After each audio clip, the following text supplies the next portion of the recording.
Welcome back to The Explainer. We are looking at what might literally be the most chaotic, incredibly dense week of 2026. These major international events, they aren't just staying overseas anymore. They are crashing right into your wallet, your local weather, and even your screens. Here is our roadmap for today. We've got the escalation in the Gulf, how markets are reacting, the ultimate financial week, a record-shattering heat dome, and we'll wrap things up with sports and streaming. So the big question on everyone's mind: how will this massive Gulf escalation impact the absolute biggest financial week of the year? Because as geopolitical tensions boil over, we are staring down a Tuesday that is just packed with massive, market-moving economic data. Section 1. Escalation in the Gulf, the week's flashpoint. Things really kicked off over the weekend with a massive U.S. assault, hitting approximately 140 Iranian military sites overnight. And right now, we're dealing with a serious fog of war. I mean, look at these direct contradictions. On one hand, CENTCOM insists the southern shipping route is still open. But then, Iran's IRGC flat out declares the Strait of Hormuz closed.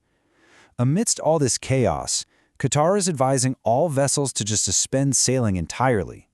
The conflict is expanding really rapidly. Iran has fired on infrastructure in Kuwait and Qatar, while Israel conducted fresh strikes up in southern Lebanon. Naturally, the UN is warning of catastrophic consequences.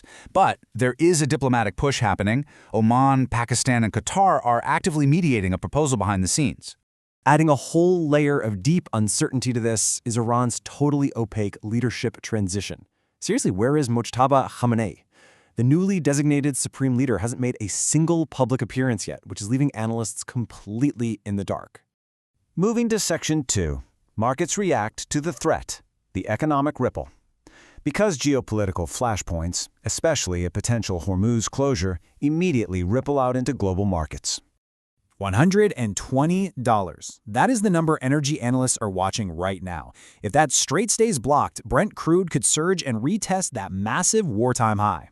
And here's how that hits home for you and me. Right now, the national average for gas is sitting at $3.88. But experts are warning this escalation could just wipe out months of progress, potentially pushing prices right past $4.50 a gallon. Predictably, investors are sprinting for safety. With all these military exchanges intensifying, safe haven demand has aggressively pushed gold above $4,130 an ounce. People are looking for cover, for sure. Section 3. The ultimate financial week. A mega Tuesday collision. So all of this global chaos, it's colliding head-on with what is arguably the most consequential single-day market event of 2026. This Tuesday features a staggering convergence of events. You've got earnings from 5 major banks: JP Morgan, Goldman, BofA, Wells, and Citi. Plus the crucial June CPI release and Fed Chair Kevin Warsh's congressional testimony all on the same day. Later on, we also get ASML and Taiwan semi-earnings. If we get a hot inflation read combined with a hawkish tone from Warsh, we could see a rate hike accelerated really fast. But despite this massive geopolitical overhang, the market actually has some serious underlying momentum. Wall Street projects Q2 earnings to show 20% growth. And look at this. AI stocks like NVIDIA are projected to drive a massive 40% of the entire S&P 500's profit expansion. The rest of the market makes up the other 60%, so AI is still an absolute powerhouse here. On to Section 4, record-shattering heat dome, the eastward march. Because honestly, as if the geopolitical climate wasn't hot enough, the actual weather is out here breaking historic records. This second major heat dome of the summer is literally marching east. It started Sunday over the Rockies and Plains, it's hitting the upper Midwest on Monday, baking the Great Lakes by Tuesday, and it's going to completely swallow the I-95 corridor by Wednesday. To put this into perspective, the severity is just historic. Billings, Montana could actually hit 110 degrees for the first time in 92 years. Meanwhile, Salt Lake City is creeping right up on its all-time record high of 107.